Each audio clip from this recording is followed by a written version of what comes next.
I'm leaving the day after like the election, then we have our meeting, I'm leaving like right after our meeting.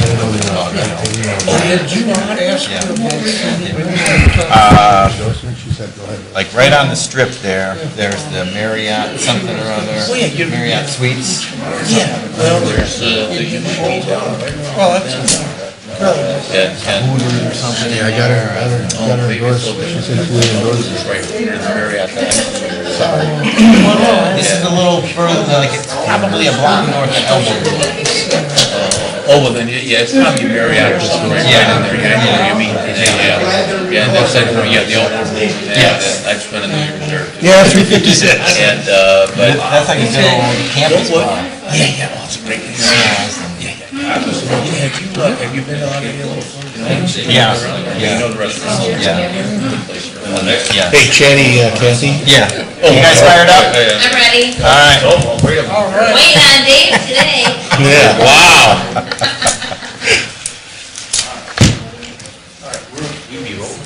Okay. All right. Sammy, we ready? All right. I'd like to call to order the October 21st regularly scheduled Sylvania Township Trustee meeting at 6:02. Call the roll. Mr. Crandall? Here. Mr. Mahoney? Here. Mr. Genowine? Here. Simcoe? Here. Please stand for the Pledge of Allegiance. I pledge allegiance to the flag of the United States of America and to the republic for which it stands, one nation, under God, indivisible, with liberty and justice for all.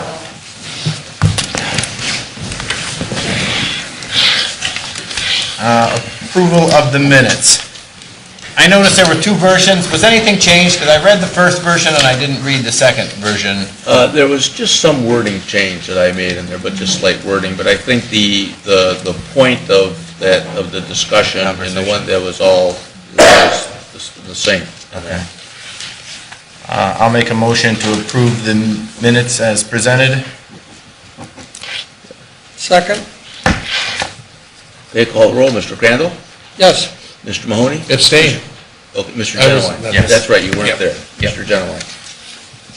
Okay, so it's yes for you, John? Yes. Yeah, okay. Any additions or deletions to the agenda at this time? Yes, I have one deletion under Administrator. Item number 6, request for liquor permit transfer. That parcel is in the city of Sylvania. It's not a township parcel. Susan's notified the state liquor control, and they will resend it to the city. All right.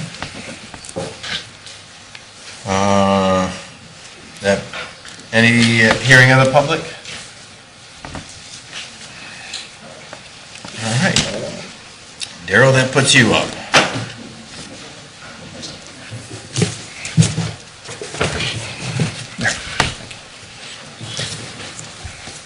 Good evening. I've got the monthly report for zoning for the month of September.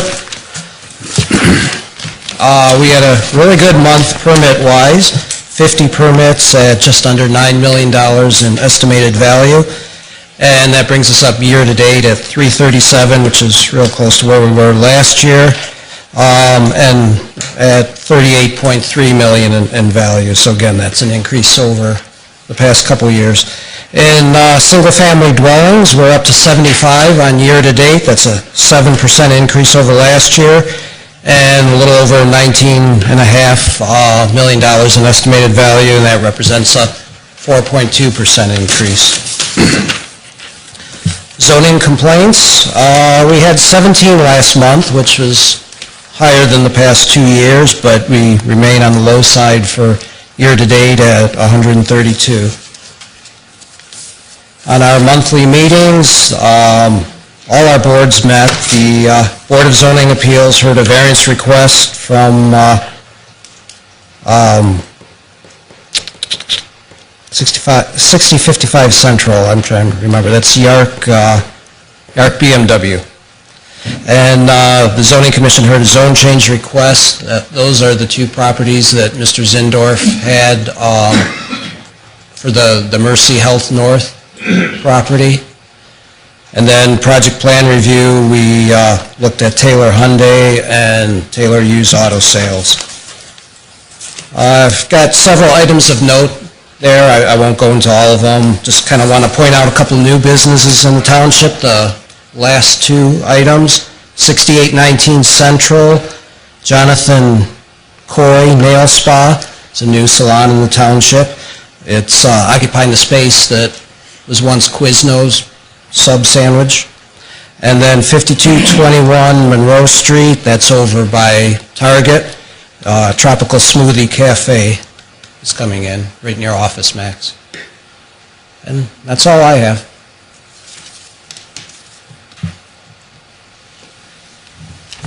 Thanks, Darrell. I don't have any questions. No, Anybody? Thanks, Darrell. Thank you. Greg? Good evening. We have a speed hump petition that has been submitted per our township policy. The signatures appear to be in order, and the next step then is to request a traffic study from the county engineers. So behind you is a map showing the area. It's known as Villa Farms subdivision. I spoke with the organizer of the petition drive, and they're focusing on the traffic on Larch Road and Elmwood. There was a traffic study performed, I think it was 07 or 08. The volume did not meet the criteria at that time. So we'll see what happens now. Are both roads looking to get speed bumps? That was in the, Elmwood? yes, sir, that was the intention from the organizer. And are the signatures just those two roads or the entire subdivision? Oh, it's the entire area. They canvassed the entire area in yellow. Now, per our policy, if the county engineers traffic study, if this is actually warranted, it would go to a postcard vote, and only those streets involved would actually vote. Okay, you got it. It's actually a complicated, incremental policy, and set that way, you know. Well, you But- answered my question. Yep, thank you. So, just to bring to your attention that that's all I have. Thanks, Darrell. Have you guys started leaf pickup Monday? Yes. Everything working properly and off to a good start? Good to 2 hear. days. Now, if we can just get those trees to drop their leaves. At one time. Yes. If anybody wants to come over to my house and rake leaves, I'll be there Friday, Saturday, if anyone wants to help You've out. got 57 guys that might be looking for... There you go. You have in front of you your September report. Go to our total runs. We're still up a little bit from where we were last year as far as our total runs go for the month. Page 2 is the rescue responses. Again, those September of 2014 and next year, 2015, those will be filled in because of that ETI program that we had last year that we're not able to get the statistics from. Page 4 is our mutual aid responses. We had 2 requests from Richfield for ambulances and 3 requests from Springfield for ambulances during the month of September. Page 5, community risk reduction. We had 4 public education events, 4 school fire drills. Since we had some decent weather in the month of September, the schools, we have to observe their fire drills, so we did 4 of them in that month. Crews were out, they did 400 commercial building inspections, and 3 homes were equipped with fire extinguishers, or fire detectors, excuse me. Building and project plan review, we had 11 plan reviews in September, not 5 license inspections for preschools, 2 adoptions, and 3 consultation visits to assist local businesses in safety planning, and 8 final acceptance tests for systems. Before I go on to the next couple pages, just something that we don't have in our report. I'm happy to say that our engine 61 is finally coming home. It will be here tomorrow. Pending any issues with the inspection, we will be sending engine 63 back to KME after we receive engine 61. Page 6, our monthly training report. Paramedics are back with their 4 hours of training sessions. Each paramedic did 4-hour sessions at Lucas County EMS.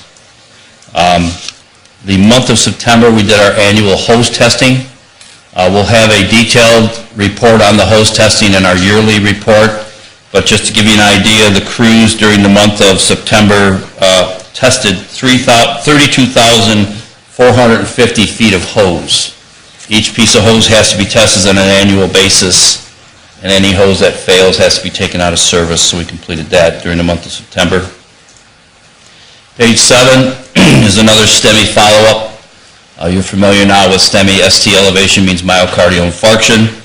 This individual was given definitive care in 83 minutes from the time the run came in to the time the stent was actually put in. So it was, again, a good time. Anything under 2 hours is an excellent time. Following page, page 7, is a letter from the Jankowski family thanking us for helping out with his funeral. And the last page is a letter from one of the St. Joseph's teachers to Lieutenant Morris, thanking him for coming out and doing a visit with the students. As you know, we had our annual safety event, which we'll have some pictures in next month's report for our month of October. Just to give you some highlights, during the month of October, during Fire Safety Week, we went ahead and made some school visits. We talked to 1,228 children, 146 adults. We had received 658 escape plans from preschool students. They had to do an escape plan and file it with us, and then we gave bikes away during our safety day in October. To those we picked, every grade got a bike, picked a student out of every grade. During our safety fair, there were 900 people in attendance in that 2-hour span at Number 4's fire station. It was a little crowded. We gave away 105 smoke detectors. People that didn't have smoke detectors, we gave them to them. We had 75 children that were fingerprinted and identified, got IDs for their parents. And we had about 300 people watch when we burnt those 2 different pods, which hopefully in our next report we'll have some film of that. So that was during our safety event. And the only other item I have, I put on your desks. As you know, Ebola is, everybody's hearing it. I'm tired of getting emails on it. I'm sure Chief Ram is trying to get emails on it. Chief Ram and I attended a meeting with the health department, safety forces, police departments, doctors, emergency room physicians, nurses on Monday to come up with a countywide protocol for treatment of not only Ebola patients, but to keep our safety services safe. And you'll probably see more on that coming up, but the situation report that I gave you from the governor is in front of you. I thought you could read it at your leisure. This is just one of the many. If you want more, I've got plenty more to give you. Do we know if there's anybody from the 3 major countries that it's coming from? Do we have anybody that lives in our community that we have, Not that has been reported by the health department.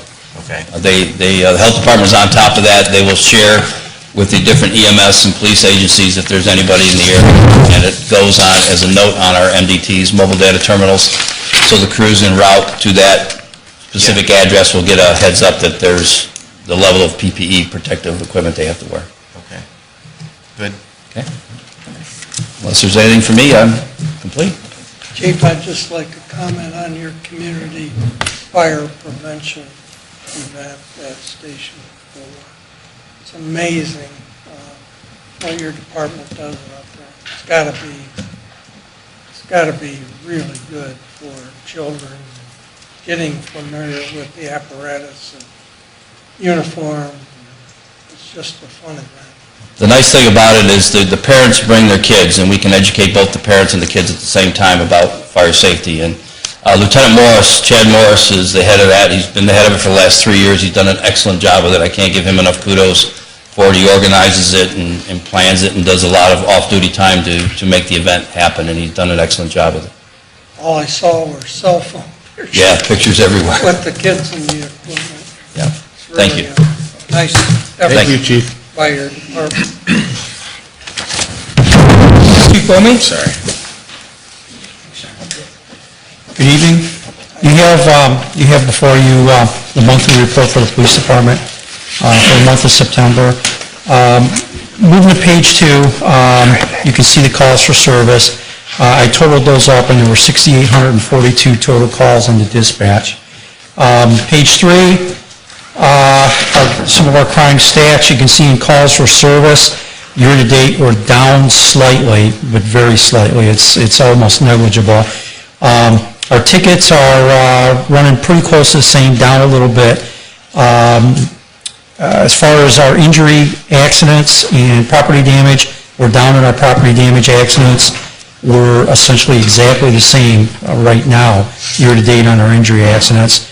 Of note, as far as the criminal offense reports, burglaries were essentially the same. Robberies were up, domestic violences were up a considerable number. Assaults were down slightly. Identity thefts were running about double. The OVIs were about the same. Thefts were down, and all the other type of reports were down a little bit, which is good. Page 4, our prisoner transports. You can see that we incurred just a little bit of overtime cost on September 3rd, running our transports. This is just specifically our relationship with the city. We're still way, way, way ahead of the game as far as what we estimated our costs would be. So, we're doing well there, and the cooperation between them and the county sheriff's department and us it continues to be very, very good. Page 5, detective caseload stats. I won't repeat all the numbers, but you can see 63 cases were assigned in September. They cleared 37 of those, and they cleared 33 cases from prior months for 70 cases that were cleared in the month of September. Page 6, our DEA task force detective. Of note there is they continue to seize money, seize cash assets, of which we'll get a percentage. I know they've got a couple of huge cases going that I'm really anxious with all the wiretaps and everything. I mean, those got to be some real big fish, and hopefully we'll fund several police departments for years on whatever they come up with. Page 7, community affairs. Of note, under the general section there, those are the things I wanted to hit probably more than anything. Community affairs officers completed the alcohol and tobacco compliance checks in the township for sales to underage persons, and of 31 visits, 31 businesses, they only found 3 violations, which is good. I think that's because we run them about every 6 months or so we kind of keep them on their toes. We participated in the drug take-back day. The city also had theirs up at their police department, and you can see we took in 130 pounds of prescription and over-the-counter narcotics, which is a ton of stuff. We all completed our annual firearms qualifications a little bit early this year. We just have to get it done by the end of the calendar year, and we're all set there. And then actually at Township Hall here, we had a real good instructor come in for 2014, and strangely enough in 2015 it's going to be exactly the same. To keep your certification as a peace officer in the state of Ohio, you have to have 4 hours of continuing professional training. 1 hour is domestic violence, family offenses, and then 3 hours of whatever you choose. We decided to go with search and seizure issues and constitutional law, which is very good because it covers everything from search warrants to consents to, all that stuff as far as stopping cars and drugs and such. And the instructor was excellent. And the good thing about it too is if every one of our officers attends, which we assured did occur, we get reimbursed for that training, because that costs about $3,000 to have him in, but we get reimbursed for it. Schools, we're in Central and Hillview right now, just started the training there. Speed trailer, the construction in Central Pennsylvania, we continue to get calls on it too, and so we're monitoring it. We have the speed trailer out there. The last place, it's not noted on here, we had it on Waldmar, because we received a complaint from Waldmar, and we're also trying to run some speed or some radar out there with both community affairs and with patrol officers when they get a chance, but they've been pretty busy on the road with different calls and such. And let's see, page 8. There's nothing of great note there. Actually, our canine officer has been off a little bit on an injury leave, so it's killing him to get back. I know I get phone calls, and I think he's trying to tell the specialist doctor how to do his business so he can get back earlier. So that's a very positive sign. And with that, that's all I really have. Unless you have something for me or any questions or anything. I would hope our officer could have smelled the $700 perfume and we didn't need a dog for it. Yeah, I kind of wondered about that myself when I read that. Yeah, it's got to be some good stuff. Yeah. Thanks, Chief. Thank you. Thank you. Chief, Thanks. I know this is a sad month with your loss of an officer. Oh, Your guys did a first-class job over there. well, thank you very much. And I saw the email at the end of the day. I didn't realize that you had gotten out there. Well, that's not the point. Well, I mean, I do appreciate that, and I know. Well, we really appreciate all your support and the sentiment that you've all expressed and everything. It means a lot to us. Thank you very much. Thanks, Chief. Under Administrator, item number 6 we have deleted, which moves us to item number 7, discussion and request for donations for the Sylvania CIC for the fire levy. If I can answer any questions that you might have, or anybody. Well, it was brought to my attention from a resident, and their concern was, that organization has been warned in the past that they should not make contributions, and it appears to continually be going on. And, as I've expressed in the past, I don't believe in those organizations. I think they kind of slide by a lot of the scrutiny that we as elected officials are under, and that,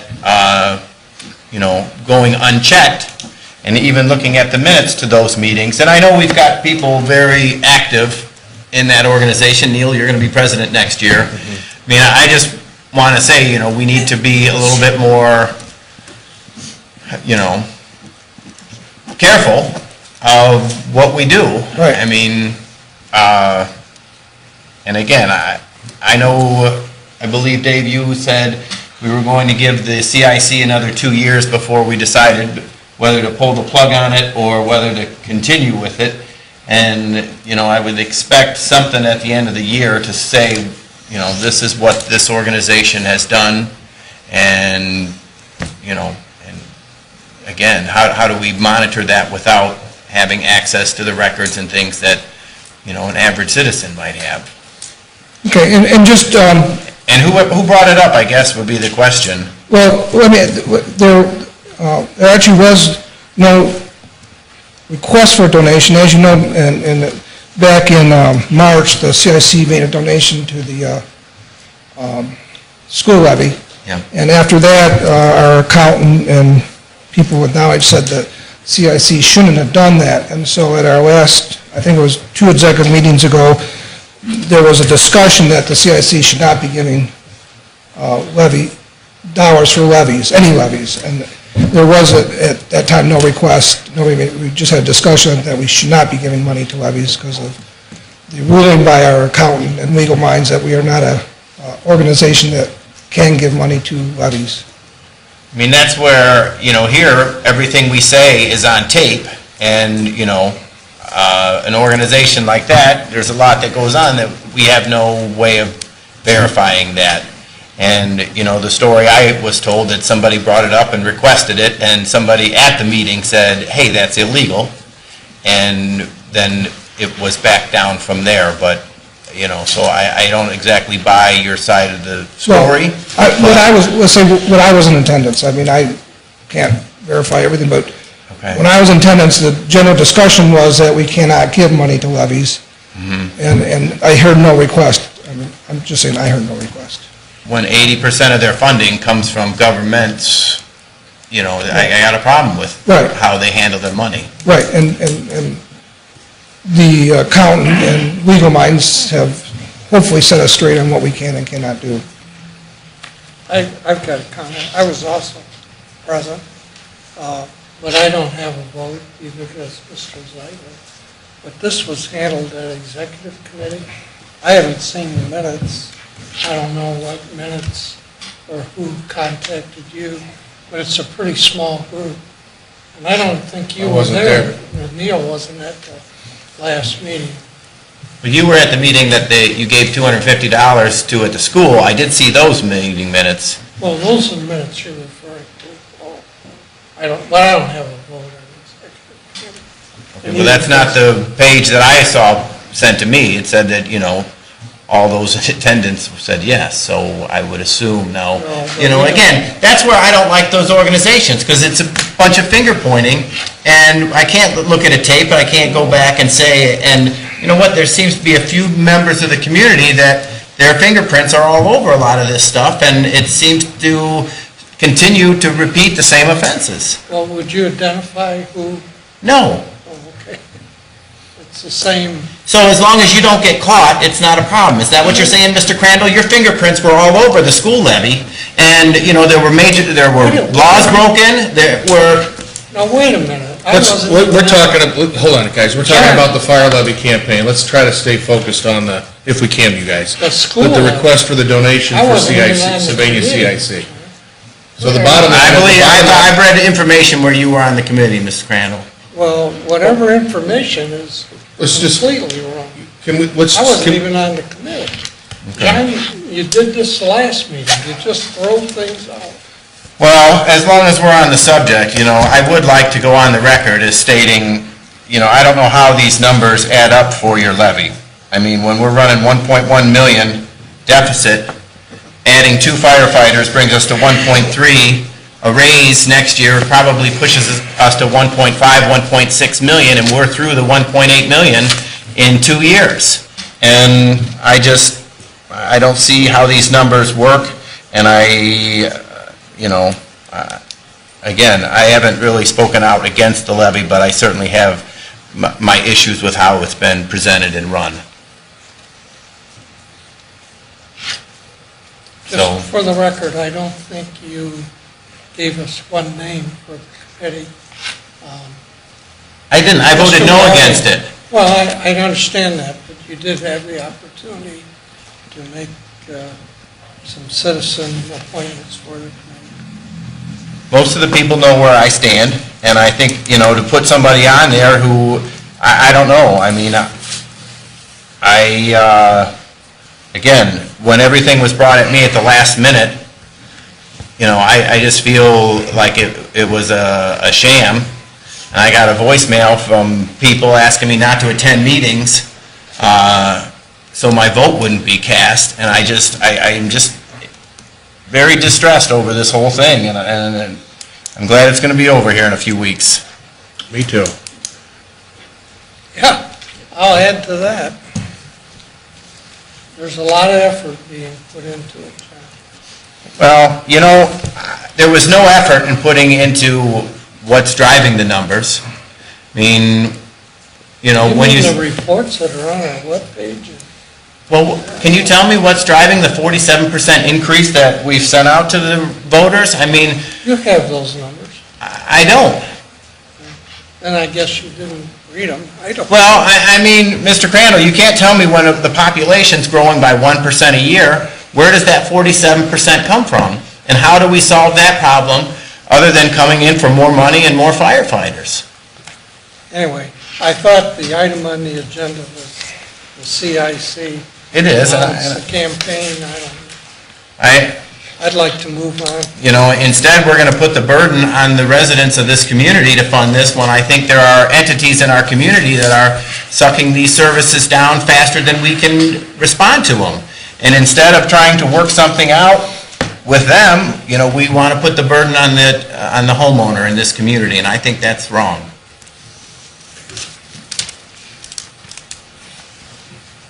Next item is a discussion of a possibility of removing assisted living facilities from a conditional use A3 zone.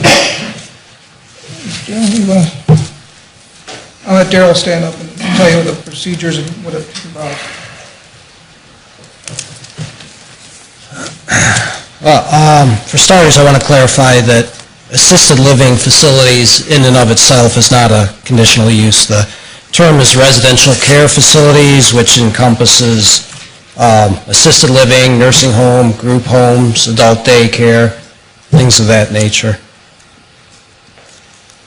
I'm not really sure what, as far as you want to discuss about it. I looked it up, Springfield, Monclova, and Waterville, the second, third, and fourth largest townships respectively in this county, all have it as a conditional use in their agricultural districts. Perrysburg Township does not allow it, and Bedford Township across the line, they've got a specific zone district for elderly housing, which is kind of unusual. I looked at the 20 largest townships in Ohio to see what they had, of which we're one of them. 8 have it as a conditional use, one of those being us. 5 do not allow it, and then the remaining 7 either do not have agricultural districts, or I wasn't able to find information on it, or whatever, it's just not applicable. I don't know, there any questions I can answer for you regarding residential care facilities or conditional use? Is there a way we can narrow that term down? I mean, because a group home that might house 4 or 5 people is, you know, tremendously different than a home that's going to house, you know, anywhere from 100 to 500 people. And, you know, and that's where I have a problem, and that's why I did focus in on assisted living, because number one, I do believe that they're largely responsible for our spike in service calls. But, you know, how do we get a handle on that? And is it possible to narrow that definition down to exclude that?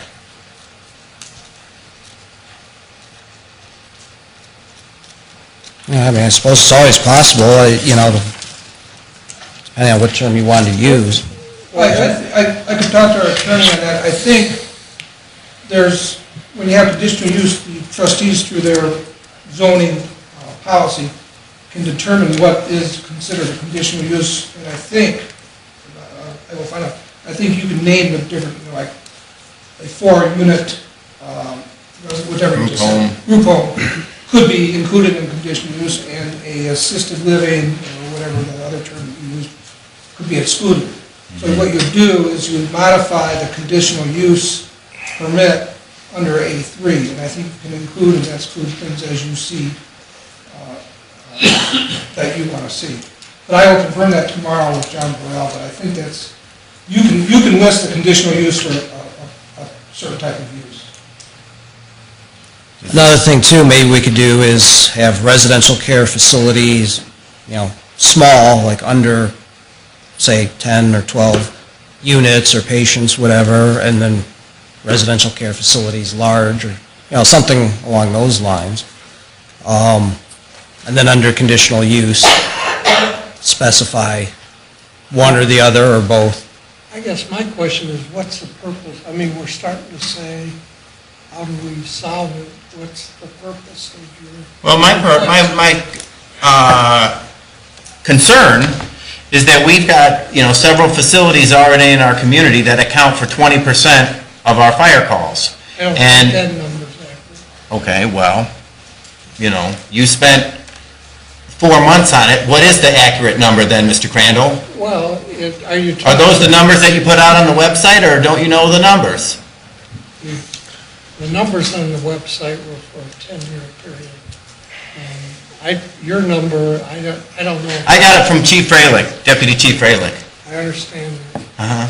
But, And you were here at the meeting, and, you know, again, Yes, after I was. spending 4 months on the project, I would think you'd know where these calls are coming from. And 20%, if we add another facility, I mean, it could be 30% of our calls here shortly. And again, are we going to continue to go back to our residents, burdening them with additional property taxes, or are we going to approach this with a solid plan to deal with these?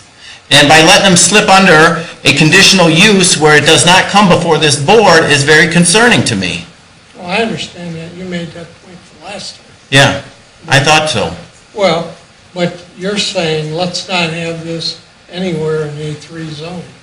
A3 zoning, I'm saying it needs to go through the proper channels. what's And, the proper channel? you know, coming before us as a board, going before our zoning commission, and going through Lucas County Plan Commission.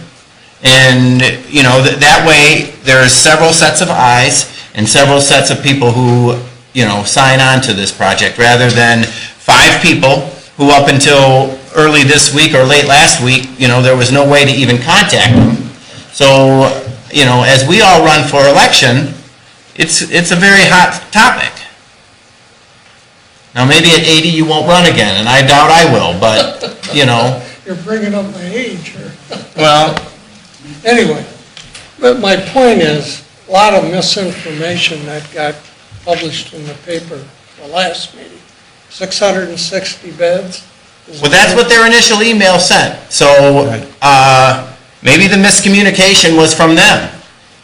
I don't know, but it's 100. You got the message, you got the same email I did, so, No, you I know, didn't. Come on, guys, let's, All right. well, I mean, John, you bring up a good point. I think there's a couple things that need to be done. One is, I think looking at a resolution that hasn't been done since 2008.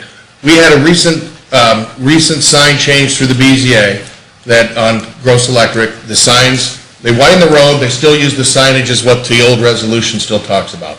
I think not only A3 is something that we ought to look into, but there's other issues within our zoning resolution that should be reviewed.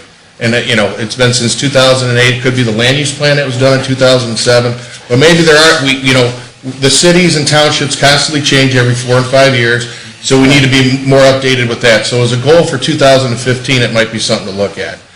The only thing that I do, in speaking to a couple of people at BZA, you bring up some good points, but these guys have been trained, you know, you guys have done training through the course of the year, on-site and, is it off-site training with Burrell, and discussing how BZA and how this operation works. I'm not sure I got the time or energy to kind of figure that out. I've always kind of rested and relied on us that we've appointed as BZA members to go ahead and speak on behalf of the township. Now, this particular project, I mean, there's certainly going to be the project I think we're all talking about. I don't have an answer for that tonight, but I do, you know, I do think we, you know, let's look into this thing, see where it's going, and see if there's anything that we can streamline. But I do rely heavily on all of our votes that we've appointed. Don Miller most recently is to be our eyes and ears and help us get through some very difficult decisions, which they have over the years. I mean, Kissler Ford, we just had one on Central Avenue with Fleeters. You know, they wanted the compost pile in the back. You know, they made a very tough decision, the Black family, who's, you know, been very active in Sylvania. And sometimes selfishly, I don't want to get it's the non-political side, it's the business side as to what this is. And I thought that, you know, whether they made the right decision or not, I know each one of those guys gave it a lot of thought as to what that decision was. So I think not only the A3 that John brings up, I think there's other things in the zoning resolution that we should be looking at. Oh, yeah. So the signage thing's a big issue. Monroe Street, you come off Central Avenue and you look at the signs and see, I mean, we need we need some effort on it. And I've got a couple people that have volunteered. One of them happens to be on the BZA, Tim Schlachter, said he'd help. Steve Surchuk's talked about helping. He's got planning commission knowledge and experience in the signage side. So I'm getting off the subject here, but that's just my take on it. I think that makes sense to me. That's a process that goes on all the time. Well, we haven't done it in What 6 years. bothers me Yeah. is picking out one thing for a special purpose and just eliminating it. I guess that's the suggestion. I could certainly support a review of the whole code. And John, maybe there's uses. I thought your whole point at the last meeting was that maybe certain uses, if they're approved by the board, should maybe come to the trustees. But I don't like signaling out one thing in one zoning category for one purpose. Just bothers me. Well, I think when it has the widespread impact that these facilities have on our community, it warrants looking into it. And, obviously, they come here for a lot of reasons, and, one of them is our great fire department. But, when these facilities pay no property tax, we get no income tax from them, we've got to look at what burden we're putting on the average homeowner. And, many of us haven't come around since the downturn in the economy, and the increased property taxes are hurting a lot of us. Isn't our number one calls Kingston? We have 17.8% of our total runs are to nursing homes. No, but I meant, isn't Kingston our biggest? I don't have those figures, we're going to get them for next meeting. But Kingston pays taxes. Yeah. So the impression that none of these people pay taxes, that's just not, I mean, you can... Well, how many of them pay taxes? But John, from the Can I ask fire you that? department, you want all this information. How When you go and ask people for $1.8 million a year, you better have answers. That's why I ask the questions. I mean, how many of them are nonprofit? I expect you to come up with that. Well, I know Franciscan is. I know Sunset is. I guess Flower is. And Yeah. they're our biggest, and they're the biggest employer in this area, bar none. I think you have to have the big picture. What does that income tax mean to the city of Sylvania? Well, again, they can spend it their way. We don't get any of that. Well, So, that leaves our residents stuck paying the property tax bill, and that's getting overwhelming. I understand that. So, I'd be in favor of, having a review and a new land use plan. I think that's a good idea, Mr. Mahoney. And, I would like specific focus in on how we might be able to have more of a hand in the assisted living facilities. So, Fair enough. okay. Simcoe. See here, wake up here. Well, as fiscal officer, here we have our month-end analysis in September. Oh, there it is. And our revenues continue to look good. If you look at 2014, the general fund and the road and bridge are over what we projected, and they're probably not going to increase much. They're probably at where they're going to be. The police and fire fund still have some monies that'll be coming in. The fire department in particular, there's some EMS payments that need to come in. And so I believe that both the police and fire will be over 100% on, revenues collected, and so that's a good thing, and that for us. As far as expenditures go, we are below, we should be at 75%, and as you can see, expenditures are all below 75% in that, and the road and bridge is, the lowest, but yet there is more cyclical there with the road and bridge and how they expend money, so I expect they will get up to they're going to catch up and probably get up to about 100%, but again, it's as I say at the end there, the departments are doing an excellent job of managing their budgets, and that continues to be true. And as we're getting, we're 3/4 of the way through the year, things are taking shape, and it's been consistent throughout the year with respect to each one of the departments on expenditures, because revenues, as you all know, we really can't control. I mean, that comes in by way of tax dollars principally, and that's like kind of a constant. And so our goal is to keep our expenditures under control, and that we can control more, and the departments have done a good job on it. So I think it's a good report, that we have, and that for all of our departments, really. 109% from the general fund, are we still getting any estate tax in, or was that just? Well, I'm sure that we do. We get some trickle in, and as a matter of fact, I know in my personal practice, I just filed an amended estate tax return for someone that died in 2011.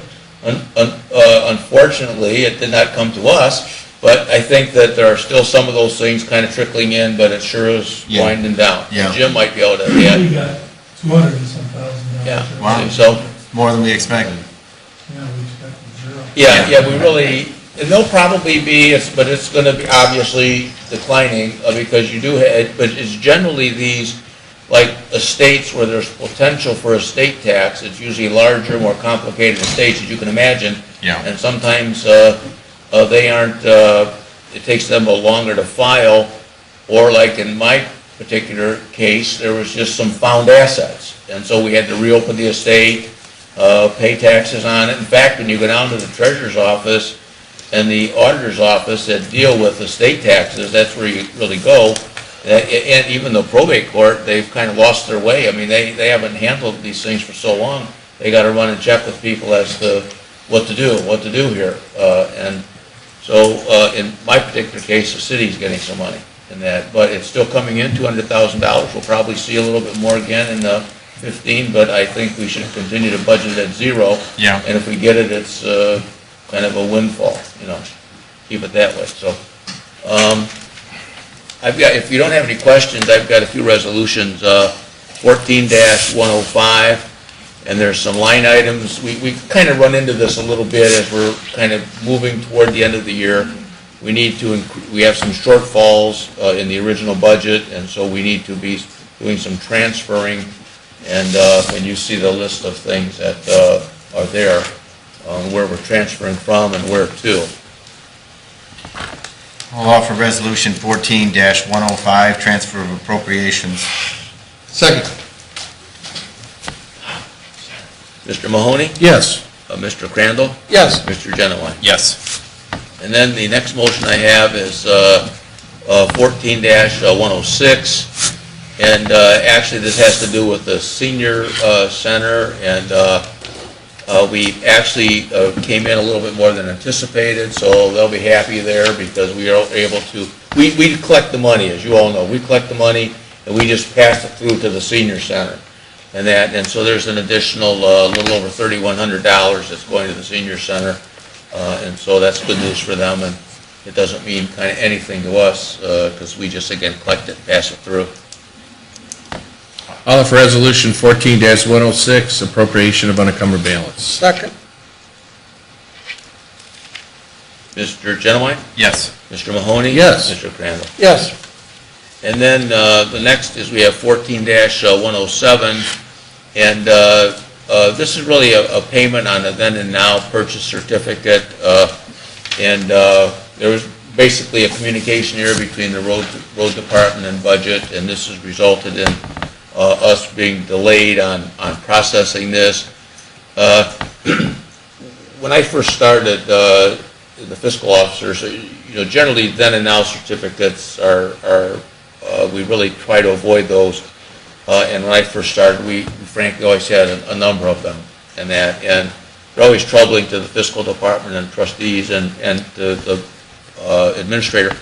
But as you know, we've really gradually worked to refine and be more sophisticated, have our department heads be more diligent on getting these things. Don't let things it's not a casual thing. Oh, well, we forgot, so we'll get it over. No, we don't do that. We insist that the people are being more diligent. But now and then this is going to happen, and so we need to have, and when this does happen, the trustees need to approve a then and now certificate. It comes before the trustees for approval. So that's kind of what goes on. I doubt there's been a half dozen of them since I've been a trustee in 5 years, so. We've really winnowed it They're down. doing We a good really- job yeah. keeping them up, and Greg was able to call and kind of explain this one the other day, Yeah. so I'll offer Resolution 14-107, approve a payment of a then and now certificate. Second. Mr. Crandall? Yes. Mr. Mahoney? Yes. Mr. Genowine? Yes. And then lastly, and this is a important resolution that we have, 14-108, and if you've looked at it, really what it is, it's accepting the amounts and rates as determined by the Budget Commission, for the county, and authorizing the necessary tax levies and certifying them to the county auditor. And what really happens is the auditor, as you all kind of know, they calculate what the revenue is going to be on the various levies that the township has, and that various levies that have been passed, approved by the voters and the like.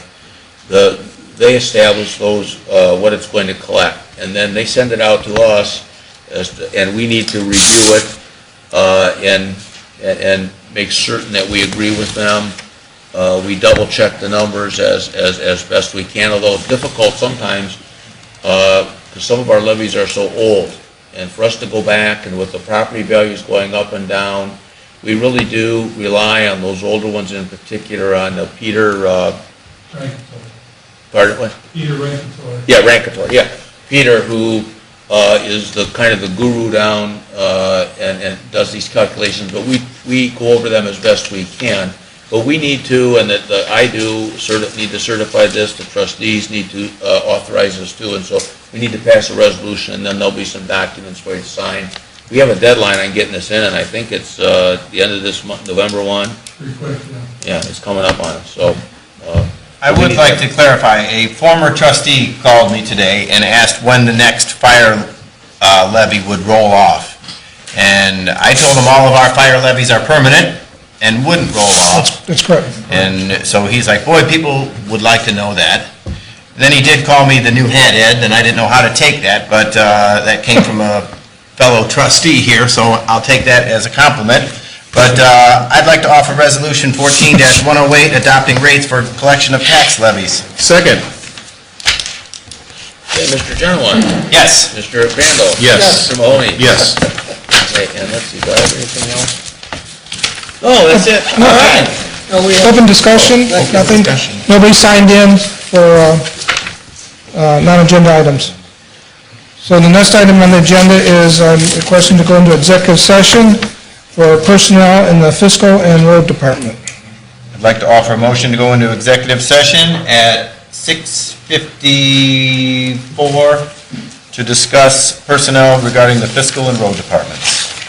Second. Mr. Crandall? Yes. Mr. Mahoney? Yes. Mr. Genowine? Yes.